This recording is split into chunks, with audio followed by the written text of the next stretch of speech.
You're listening to On Mission with Dr. Matt Davis, a podcast designed to explore the personal mission of everyday leaders. Hear from men and women who are making a difference in their corner of the world and discover what keeps them on mission. Welcome to On Mission with Dr. Matt Davis. I'm Jonathan Sheely. Our guest today is Mark Pitts, a 2003 alumnus and administrator for Missionary Finance at Baptist Mid-Missions. From Cleveland, Ohio, Mark and his wife, Sarah, also a 2003 graduate, have 3 children, Marshall, Meredith, and Lucy. His first ministry position was as a missionary to Australia, where his family served in Westonia, Victoria for 7 years. Mark's favorite meal is anything with meat, particularly a good butter chicken with cheese naan. He enjoys spending time with his family, serving in the youth group at his local church, and watching football or rugby. His favorite sport teams are the Michigan Wolverines and the Melbourne Storm. Mark, welcome to the podcast. Hey, thanks, guys. We did look up the Melbourne Storm. I did. It's got a really cool logo. Pretty good, solid marketing team behind the team. Is that a professional league, or what level is that? That one's the National Rugby League. So have you been to a players. match like live? Yeah, Marshall and I got to go to several down there. All right, so compare it to like college football, or what's the scene for a rugby match? A lot less commercials, for sure. Okay. Which I think we all would appreciate with American football. So they play 2 40-minute halves, and it's continuous like soccer. Just keeps going. And they just keep going. Wow. Yeah. Is the crowd like into it the whole time? Yeah. Where we were at was more of a Aussie rules football culture, but we would draw about 15,000 for a game. That's cool. Do they sing like the soccer supporters do? Not as much. Not just as much. Yelling. Yeah, just get rowdy. Shouting. Yeah, that's cool.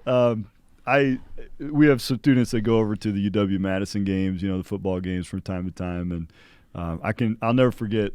I don't know what year it was, but they won a big rivalry game, and the students stormed the field, and they were pulling down the goalposts. And remember this? Yes. Because it was one of your friends. Oh. We see they do a close-up, and there's some turkey, like, climbed up on the goalpost, and it's one of our students. And there's some good photography of it, too, because he was one of the first ones up, and I go, oh, no. I'm like, is that Jeff? And yeah. Yeah, it is. That's it. Oh, man.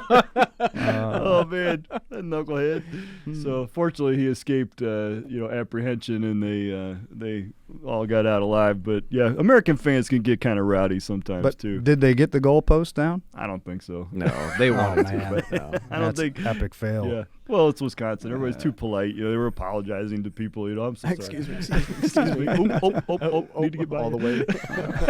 So, it's like 8 o'clock in the Quick Trip. It was really crowded in there. But so anything meat, that resonates with me. I'm on the carnivore diet right now, which is just all meat. So, you and I could trade stories, I'm sure. But butter chicken and cheese naan, that sounds almost Indian. Yeah, that's an Indian dish. And we had the privilege of being introduced to a lot of different foods down in Melbourne. The church plant that we were serving in, we had 12 different nationalities represented. So we would have those church potlucks, and you would get all kinds of amazing food from other countries. And Indian food is delicious, but really it's mainly too spicy for me. Oh, yeah. Except for butter chicken. Which is still pretty spicy. I mean, I've had that in India, and I was surprised because here in the States, something called butter chicken would be creamy and cheesy, not spicy in any respect. So that did surprise me a little bit. Had a kick, but not like some of the other ones, that's for sure. Yeah. So what is the Australian culture like in terms of your reception as an American? And you talked about all those different cultures. Is it a very multicultural type of a society, especially where you were at? Yeah. So obviously it's just my experience from the one location where we were at in the northern suburbs of Melbourne. It was a melting pot. Lots of people from different countries. In our church, we had Filipinos, we had Sri Lankans, Indians. We had people from Namibia in the church. Wow, that's a long ways from home. Yeah, Lebanese, We had Iranians. And so at least where we were at in Melbourne, a lot of different cultures mixing together. But because there's only like 24, 25 million people in the entire country of Australia, and it's an island the size of the continental United States, that's not many people. So once you get out of the big city, then you really start getting the fair dinkum Aussies. The what? Like the true blue Aussie, okay. You know, the real I was like, Australian. We're gonna need nope. I was gonna need a term good. definition. I'm not the only one. Yeah, and then that's when you kind of see a totally different culture when you step outside of these major cities. Well, in the States, you just get this kind of caricature version of Australians, and I don't know how realistic that is to what you're describing. Sort of the Crocodile Dundee version of I think it depends on how far you go out. You know, there is some of that. Huh? Yeah, I imagine there would be some of that in the outback because they would have to deal with all those different creatures and, like you said, the dangers that Australia has. Well, I can't wait to hear more about what God has done in your life and kind of bringing you along that path that has you here today on our campus here at Maranatha. But before we jump the gun and go too far down that path, Jonathan's going to hit you with a really deep question to get us started this afternoon. So do you have a mission for life? I was thinking that through, and a couple of verses came to my mind from Philippians 2, verses 3 and 4. It says, "Let nothing be done through strife or vainglory, but in lowliness of mind let each esteem other better than themselves. Look not every man on his own things, but every man on the things of others." And then, obviously that passage goes into what Christ did for us, leaving heaven's glory, taking on human flesh, and that idea of serving other people. The Lord has really impressed that on my heart, and that's just what I really enjoy doing and what I have a desire to do.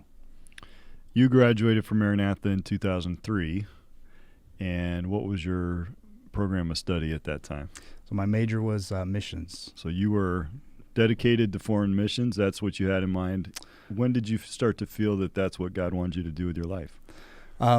We were living in Virginia, and I was 11 years old, and I went to a week of summer camp, and the speaker that week was a missionary to Australia, and he was preaching mainly like gospel-centered messages. And then in the closing of one of his messages, he says, maybe there's someone here that God is calling to be a missionary to Australia. He said to Australia? Yeah. And that was very specific. And God used that one phrase to really impact my heart in that moment. And I felt, this is what God wants me to do. At 11? At 11. So wow. I went back, and the counselor was hilarious. Because it was a gospel message. He expected everyone coming back, like, all right, here's a young man broken over his sin. He was ready to accept Christ. And then I say to him, I've already accepted Christ as Savior. I feel called to be a missionary to Australia. And he kind of looked at me like, what message were you listening to tonight? What did you hear? Because it was like one of those side comments, a preacher will he'll just throw something out there, and that's what God used. Wow. And so 11 years old, and you followed through on that. That's pretty amazing. Yeah. I was a sophomore in high school when I felt the Lord leading me into legal ministry. Nobody'd ever really told me what that even was, right? And I thought that was early on, but I was probably 15. You beat me by 4 years. That's amazing. And so you came here and thought, okay, I need to go to Bible college. I need to get some training. And is that where you met your wife? Yeah. Sarah and I met in a first-hour class. It was a missions class. Oh, Back man. in the day, that would have been like a 7-something a.m. Yeah, 7:20, 7:30. And yikes. We were both so late to class every day. Oh, my. It was, I don't know how we didn't walk away with a ton of demerits for tardiness, but I can check the records if you want. I'd rather you not. But we would come in, and it was a full class, so it was just like the front row was all that was left. Oh, no. And so I was an off-campus student traveling in, and So I'd grab a seat in the front row, and here was this amazing young lady sitting right next to me. Do you have any recollection of what the class was or where it met? So it was a missions class, I didn't know that. Okay. And it was, so let's see, second floor. Yep. The back, so you go back down the hallway and to the right. So it was like that back corner. No, it's Might my be your office. office. It's Yeah. communications office now. Hey, It's a good things magical happen place. in that corner. Great things happen. That was, It's like right where his desk is. He stands there every Man, day. now people know where I am. so now, sorry. Yeah. now as you sit there, you can think, there were people that made connections in this very room. Or at least in the hallway outside when they Yeah. came late. On the way Yeah, in. that's true. Yeah. And it was funny, like after we started to get to talking and getting to know each other, then even when we were early, we were still sitting in the front row together. So, you're like, yeah. well, maybe Sarah's coming. I need to Yeah. save the seat for her. So was she also thinking missions at that time? She was. So her sophomore year, Maranatha had a missions conference, and she felt really led to missions in that moment. And it's kind of funny. She had two countries in mind. She had Ireland and Australia. And so it was, I think, midway through sophomore year where we go to a chapel where we're setting up classes for the next semester. So it's only missions majors, right? And again, I'm late getting to the chapel. I get in and I get the sign-in sheet. And so you're supposed to put your name and then where you feel God is leading you in missions. Wow. So I'm super spiritual. I start scanning down the names of girls. Hey, And that's I a was solid like, strategy. I The Lord see, leads in mysterious ways. and I see the name of this girl that says she feels led to Ireland or Australia. And I'm like, Lord, that's the Hey. one. Where is she? Which one is she? And we met that very next semester in that missions class. So Wow. That is pretty cool. That's a good strategy. Yeah. it's funny. And because of the fact that she was already thinking that direction, it obviously gave you some confidence in moving forward in that direction, but also like you didn't sit there going, I wonder if she's just doing this for me or if she's just going along. Like that was her passion. God gave that to her separately, and I'm sure that reaps dividends in the joint mission that you had to do that. Absolutely. We were both fully committed. Because it's not easy to be a foreign missionary, is it? It's not easy to get there. It's not easy to stay there. Yeah, it has its challenges. With technology the way it is now, it kind of overcomes some of those challenges. You still get to connect with family even when you're overseas, and travel is quite a bit easier than it used to be. Mm-hmm. But yeah, foreign culture, and it's still isolating and separating. Rosemary Muse is in my Sunday school class, and frequently she'll talk about her kids that are in Australia as missionaries, right, and how that's a sacrifice for everybody in the family. They're not seeing the grandkids as much, and so she was rejoicing that I think they'll be home. Is it Thanksgiving or Christmas this year? Good. And it's like the first time ever, But that is all the way around on the other side of the world, about as far away as you can get, and still be in civilization. Like even when you talk about like Thanksgiving, Christmas, and for those of us who are married, it's always that challenge of, okay, whose family do we go see this year, and who do we go see next year? And sometimes that can feel a bit routine, but for a missionary, when you come home, like everything is special, and it makes it so much more a treasure. So that when you're catching up with family for a birthday or a holiday, like it really cements it in your memory as a special moment, more than just another Thanksgiving, who we're going to catch up with. So yeah. Now you just had a straight line in life, no setbacks, no changes or challenges. So this would be just kind of a short episode, I guess. Yeah. Is that no? That's not exactly how things went.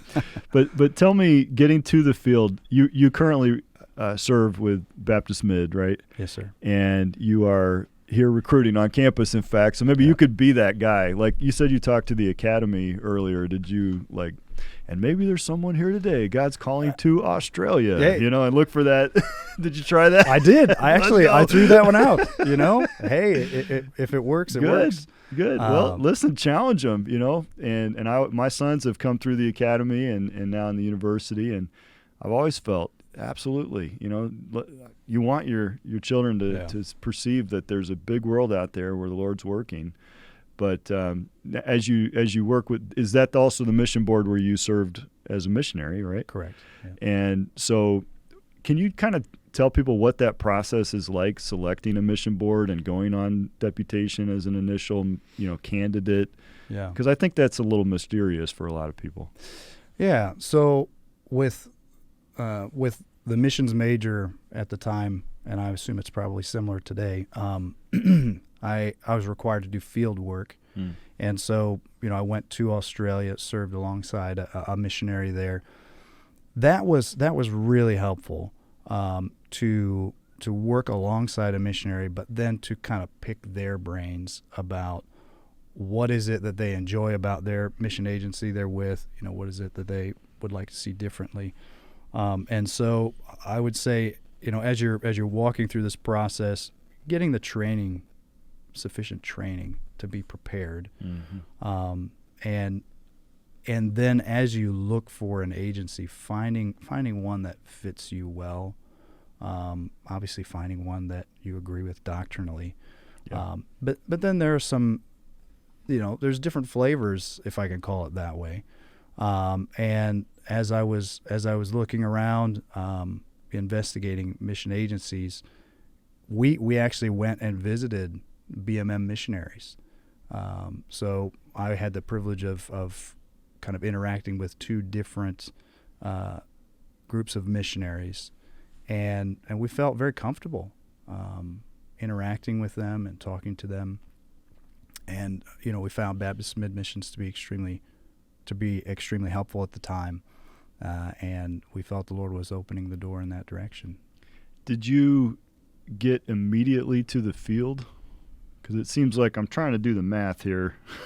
Yeah. And it seems like there's maybe a gap between when you graduate and when you get to the mission field. What was going on during those years? So we joined in 2005 with the mission, and in between graduating 2003 and 2005, we served at our local church, just helping where we could. We helped with the youth ministry. It gave opportunities to preach and teach, and that was very helpful. And being mentored by senior pastor, Pastor David Cummins, that was a real blessing as well. Having a seasoned veteran, giving you pointers and giving you that great feedback that you need. Right. And because then one thing people don't understand, being a foreign missionary is serving in a local church. It's the same Right. skills, just a different Right. culture. You're adding additional things to that responsibility. But, if you're not a soul winner in the United States, if you're not active in your local church here and loving that and loving people, there's nothing magical on the foreign mission field that's going to turn you into those things. Yeah, that plane flight is not going to change you.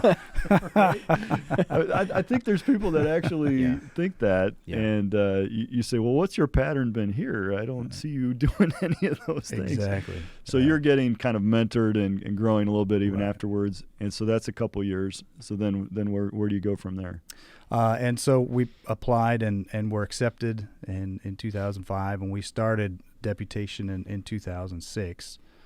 And for those who were around back then, by 2007 and 2008, there was a really, really bad economic downturn. And I think we had a full year of meetings just kind of in the Michigan area. And in 2008, Michigan had the worst economy in the entire country. And so we ended up not receiving any support, like monthly committed support from Michigan.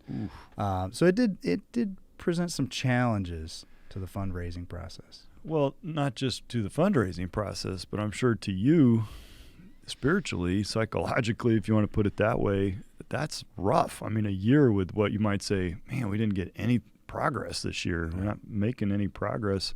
You got that mental thermometer in your mind as the support levels go up. You're not moving the needle. What did God teach you during that drought? Well, we did have times where we wrestled with it, and then found that the Lord would just drop these little bits of encouragement to keep us going. whether it was, opening the door for another meeting, whether it was someone just saying, hey, we're going to send you a one-time gift just to be an encouragement to you.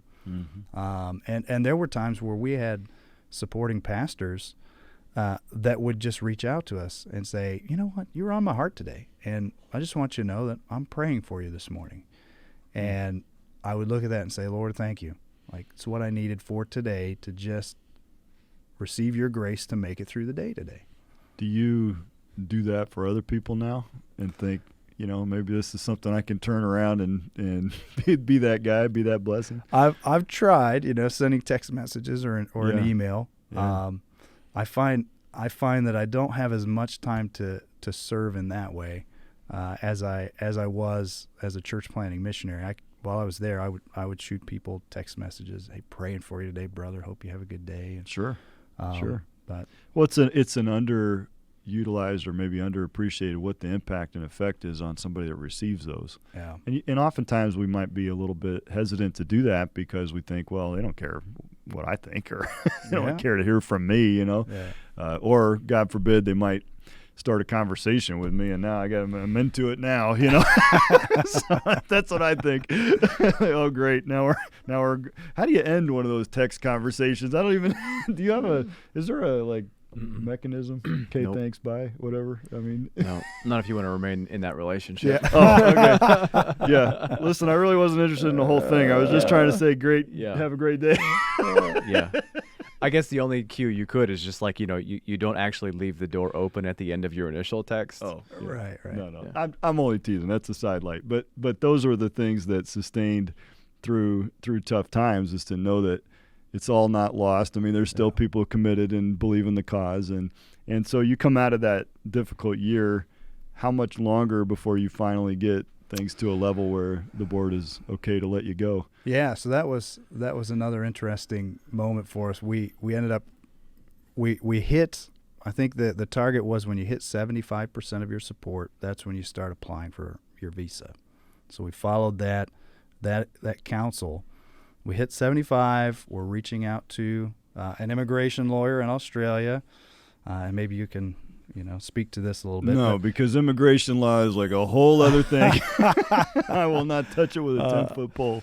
Well, It's tough. It's tough. We get that ball rolling, and the support keeps coming in, and we're just not hearing anything from the immigration lawyer. Uh-oh. And so I'll send an email. I tried not to be, that one client that's just filling your inbox. Maybe you had those back in the day, but Yeah, and those are the ones I actually did something about. oh well, maybe I should have been sending more emails. Yeah, you should. Well, so I'm sending emails, and I'm mainly dealing with the lawyer's assistant, Mm-hmm. and she tells me, yeah, look, you're gonna have this visa by year's end, and I'm like, oh man, that's awesome. So we start working to that way, selling things. We ask family, hey, can we just move in? It's only going to be for a month or two. Yeah. You can see where this is Yeah, going. yeah, right. Oh, yeah. And then all of a sudden, I get an email, and we had done like our immigration physicals, which was out of pocket, really expensive. Then we get an email from the lawyer himself saying, by the way, that assistant is no longer working for me, Oh, no. and I'm going to be taking over your case. And by the way, I haven't even started the process to apply. Oh, no. So we're living with family for much longer than expected, and all of our stuff is in This storage. is like you're in the starting gate, and now they're holding the horses. Yeah, What's going on? It was a unique time period. Oh, But how long?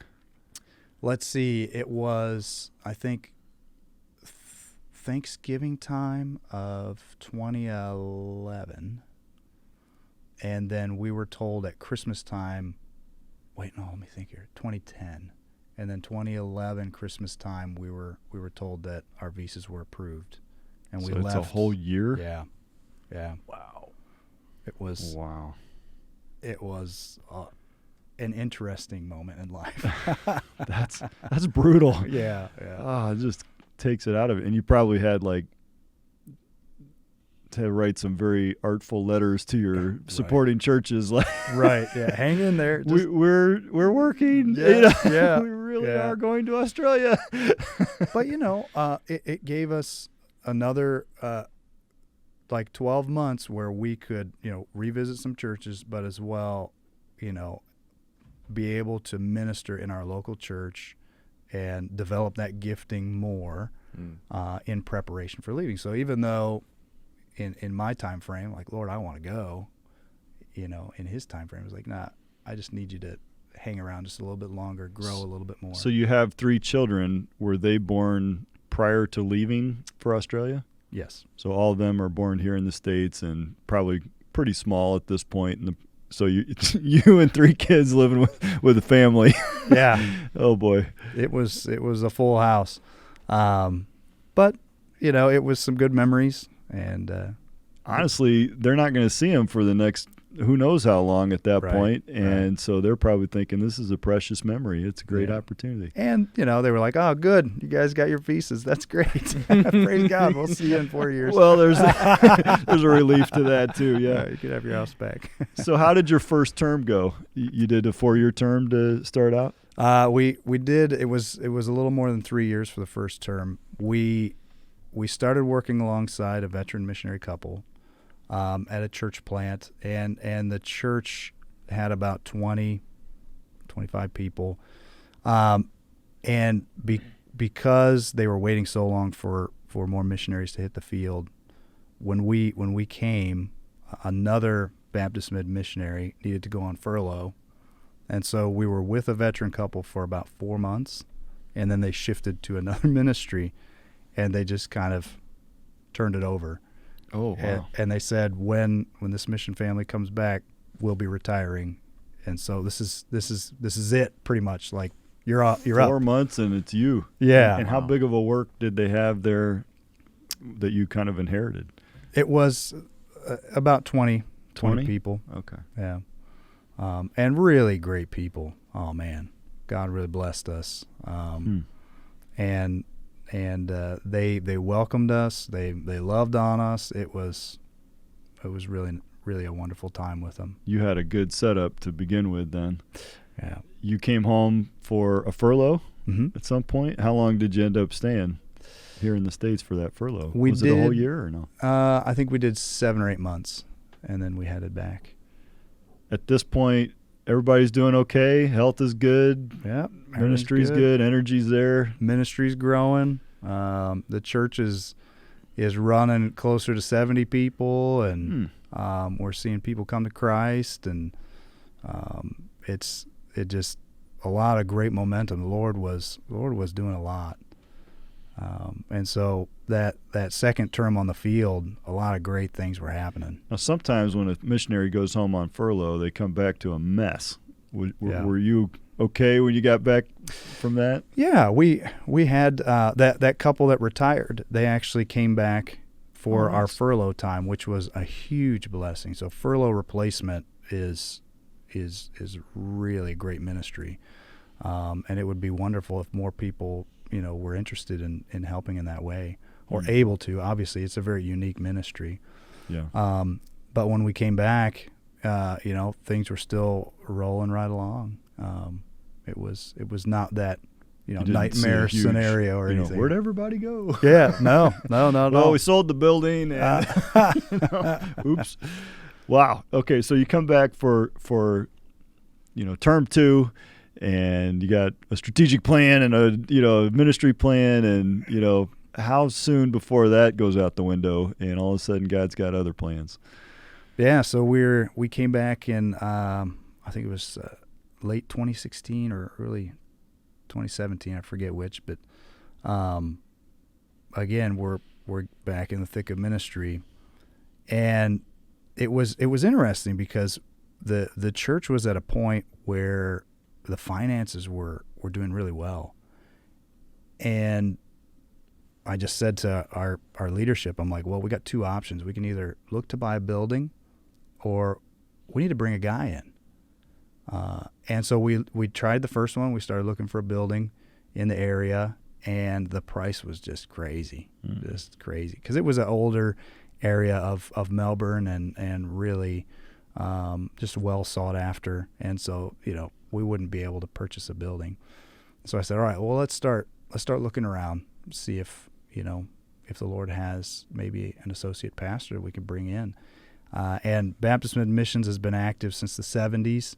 So they had a Bible Institute. They were training guys, and so there were a couple of guys out there, and we ended up inviting a gentleman to come back to Grace Baptist where we were serving. He was actually one of our missionaries that was serving in the far western suburbs, and the Lord moved in a way that moved him away from that ministry in the western suburbs, and he was kind of in between. I'm like, hey, why don't you consider coming and serving with us at Grace? And prayed about it, and he felt that's what the Lord wanted him to do. And we're walking through that in the middle of 2018, and so we're already on this path of inviting him in. And then I just started to feel weird, and I really wasn't understanding what was going on. And it turns out I had cancer. Whoa. What's the healthcare system like in that area? It was actually really good. Yeah. Nationalized medicine. Mm-hmm. So that poses some problems. But when it came to the cancer treatment, we were really well cared for. You said you were feeling weird. I don't know how much you've sort of shared about, that process of finding out, going from I don't feel right to cancer, because that's such a big word. And it honestly, it encompasses so many different things from, you've got weeks to live to, we'll do a couple of treatments and you'll be okay, Right. So when you hear that word, your wife, then you got to think about, when do we tell the kids? Yeah. They're probably early teens, maybe some younger, right? So how did you process that? Well, at the time, I was trying to find ways to interject myself into the community. That was one thing that I kind of wrestled with. How can I, I'm serving people here at Grace Baptist. How can I be more involved in the community, get to know more unsaved people? And so I was playing baseball on a city team, and I was having these arm pains. And at first it was the right arm, so I thought, well, I'm getting older. Maybe I'm just throwing the ball with really poor mechanics. I know Coach Garrison maybe could give me some tips. He would. Yeah. And so I would ice it, take ibuprofen, whatever, and it would last for a couple of days, and then it would go away. But it was pretty uncomfortable. And then in a couple of days, the exact same pain would show up in my left arm. You're like, I haven't been throwing with that arm. I'm like, well, now maybe I'm swinging wrong, and I'm trying to go through all these things in my mind, and I really thought that, maybe I was just, doing this to myself because I was playing sports and I needed to hang it up. But it gave me an outlet to meet people in the community. Yeah.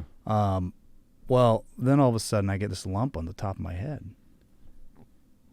And I'm like, I'm doing my hair, and I feel this spot, and I'm like, that is weird.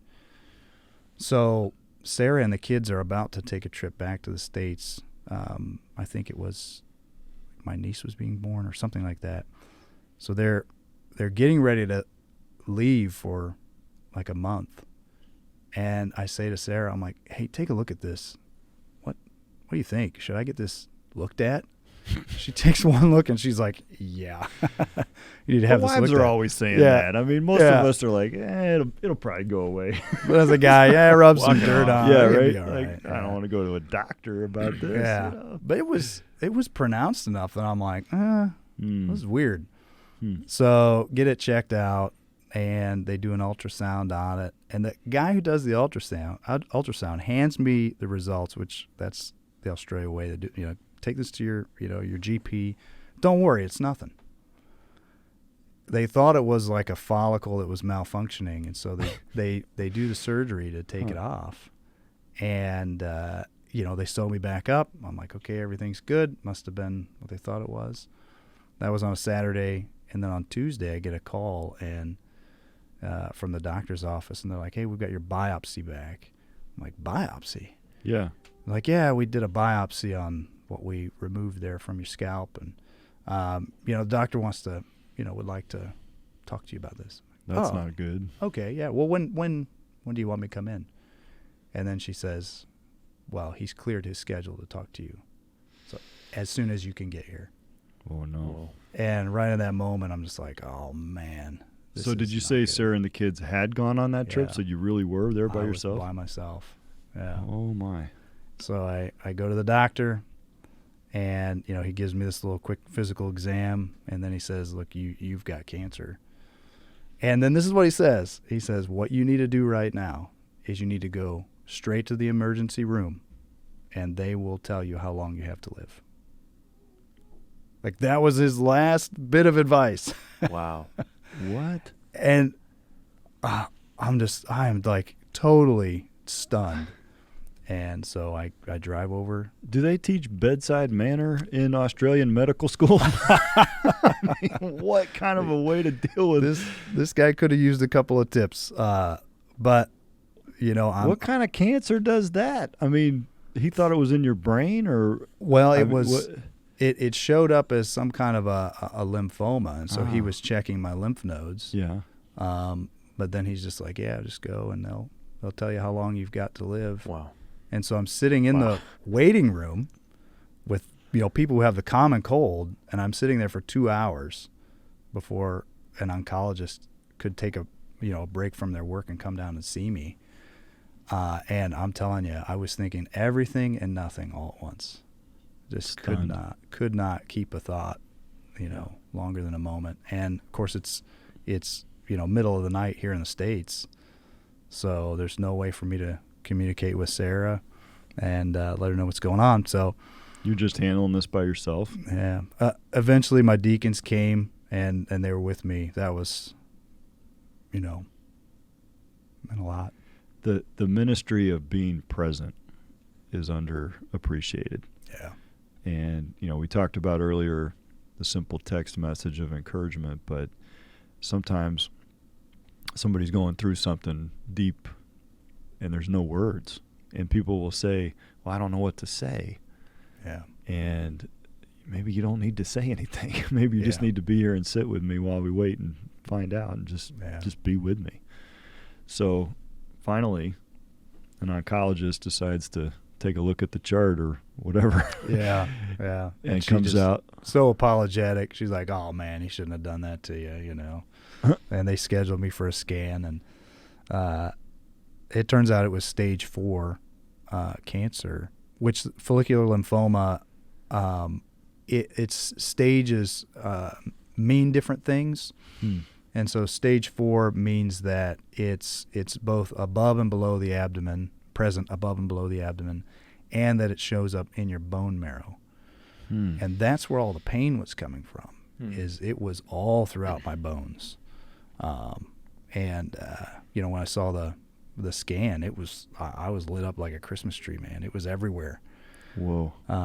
And so they gave us a couple of options of treatment, and we tried a trial drug while we were there just to see if it would work.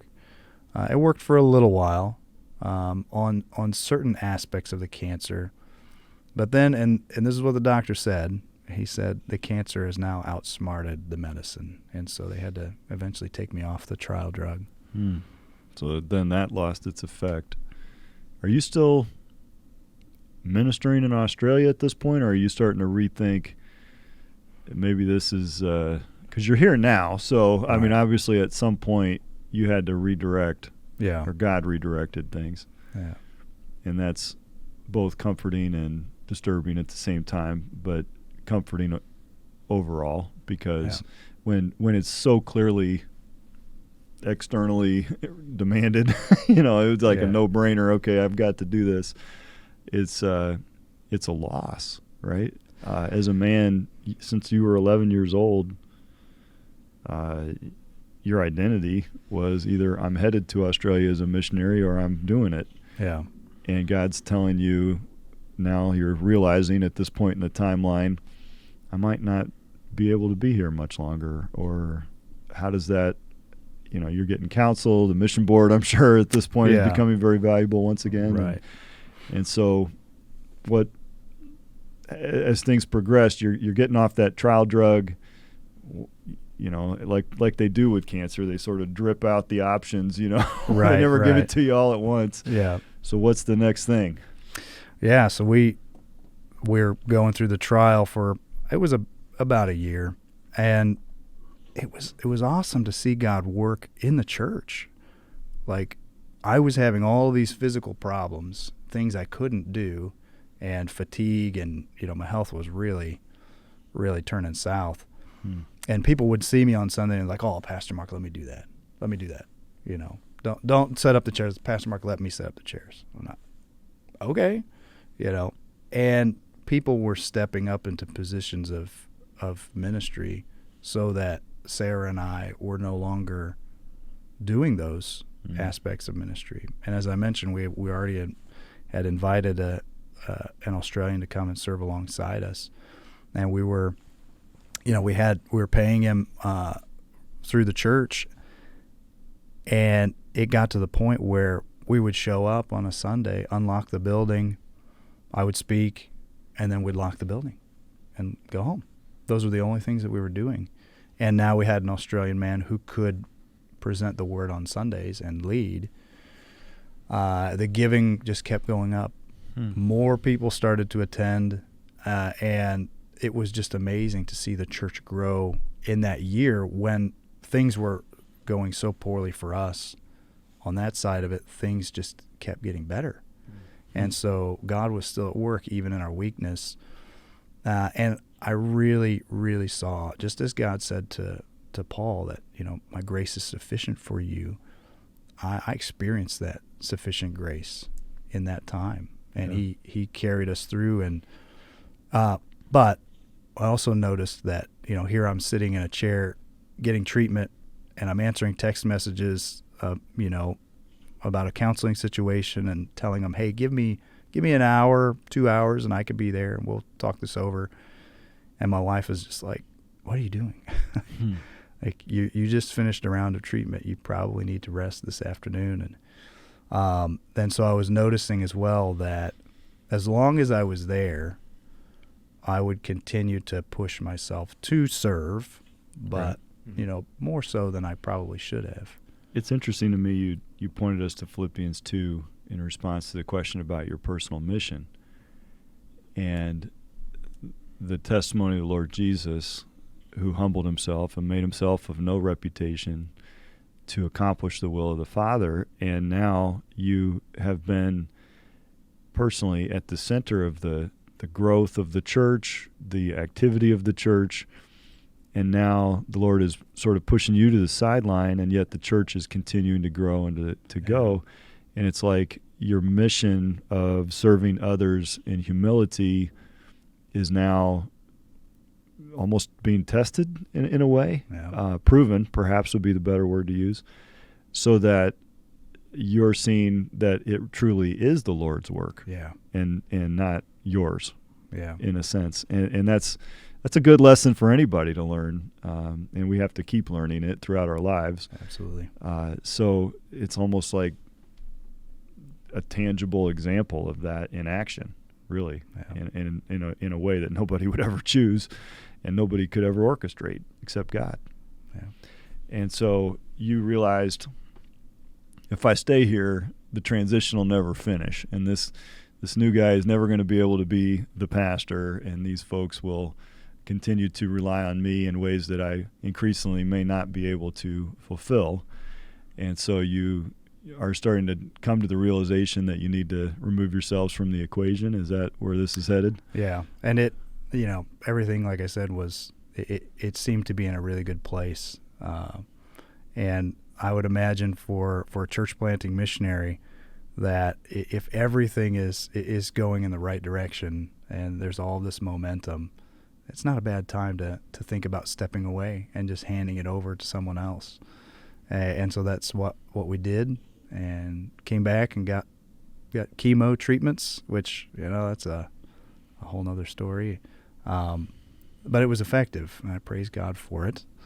And during that time, I was interacting with the president of Baptist Mid-Missions, Vernon Rosenau.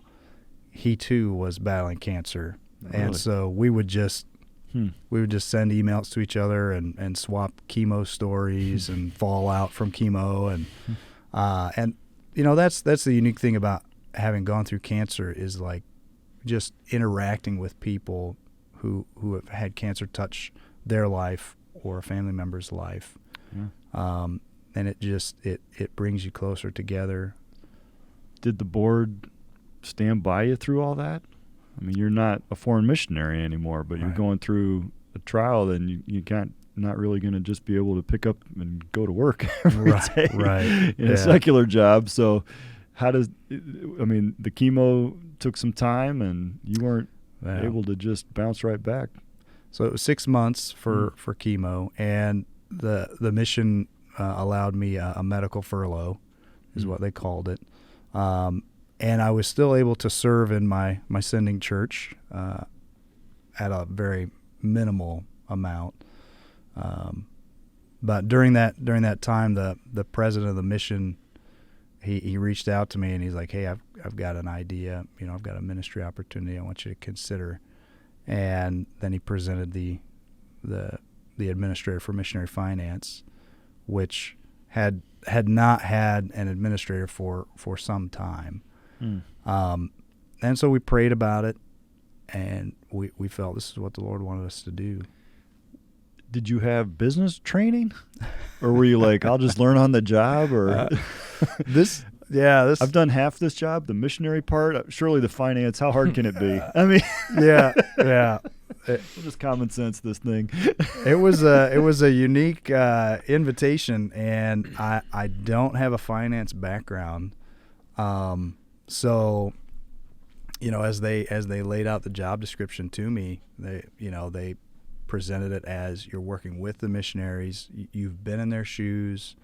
A lot of it is encouraging them in the fundraising aspect of it, which you have done, and then encouraging them on turning in expense reports, which you have been faithfully doing. That's the part that no one likes to do. Yeah, it's true. It is very, very true. But they wanted someone who had a heart for missions, who could learn the finance side of it, as opposed to someone I love that, who understood finances and they hoped would have a heart for missions once they came in the building. You can't build a heart. You can build knowledge, you can learn, but either you've got it or you're not, And I mean, the Lord can give us a heart for others and for this, but yeah, I wouldn't just hire somebody and hope that it might develop, Right. So that's actually awesome strategy, and thank God for Mission Board that sees that people are not disposable, and that God may even be leading in those transitions we don't expect. So your mission has to transform. It has to be flexible enough to take on a very different mode than what even you had anticipated since you were a child. And yet God gave you a mission to humbly serve others, and here you are doing that in a very different capacity, right? Yeah. And they even send you back to Maranatha like every year to come recruit, right? Well, the bigger surprise is Maranatha lets me on the campus. Oh, come on. They've destroyed those records from long ago. I made sure of it when I became the CEO. I appreciate it. Mine went in the same dumpster fire, trust me. But honestly, what a story. And thank God, I mean, honestly, from your health standpoint too, is it considered to be in remission now? Yeah, in remission. And praise the Lord for that, He's which, been good to me. that initial doctor's diagnosis and kind of unfriendly statement, thank God it wasn't correct. Yeah. This must be a really rare kind of cancer. I never heard of it. How many? I mean, is there a lot of people that get this? Well, and I did probably what I shouldn't have done. I immediately Googled it. Oh, yeah. To research. But when a guy tells you, hey, go check out what your life expectancy is, you're like, well, if I have to sit in the waiting room, I might as well do some research. It's actually a cancer that shows up in people who are 60 and above. And so it rarely shows up in people, but it shows up in people who are in their mid to late 30s. And that's where I was at. And so I have kind of like this old man cancer in a way. So the stats don't generally apply to the young guy cancer. Right, You know? right. And it said, life expectancy 20 to 25 years. And I thought, well, if you get it when you're 60, That's pretty good. I mean, isn't that normally when, That's 85. 85? Yeah. That's kind Good. of normal life expectancy. Let's go with that. Let's Yeah. go with that. It does kind of remind us that we don't have a guarantee, Right. and to live for the Lord today with everything you got. Appreciate what you have. Thank God for a supportive wife and family that you, no doubt, walked this road with you. They had to have their own challenges with that, and what God taught you guys along the way. And so that's pretty incredible. So, any last thoughts about that journey as you reflect on it? I mean, sometimes we have in the podcast deeper conversations than people anticipate, and I feel like this one has been very heartwarming in that sense to watch the Lord move every step of the way, even in things we don't anticipate. But how would you sum it all up? We're all going to experience trials. James tells us that. But we can use it to encourage other people who are going through the same things, and the Scripture tells us that as well. Having cancer, though it changed our ministry focus, it still is allowing me to serve other people, just to serve, like you said, in a different capacity. But I wouldn't change any of it. And Really? God's been good to me, and I'm thankful. What a statement. I think that's the statement of hopefully all our Maranatha alumni, to be able to get into service because that's what you want to do, to watch the hand of the Lord lead you from position to position, even if it's not a promotion, right? If it's a lateral move, or in your case, a health challenge.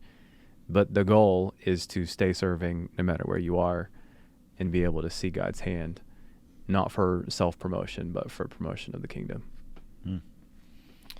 Thank you for taking your time to, come and talk to us and share. Thank you for your transparency and being willing to let your story challenge others. It's been a blessing to me, a challenge, and I hope that everybody listening feels the same way. I know they will. Thank you so much. Thanks for having me. Appreciate it.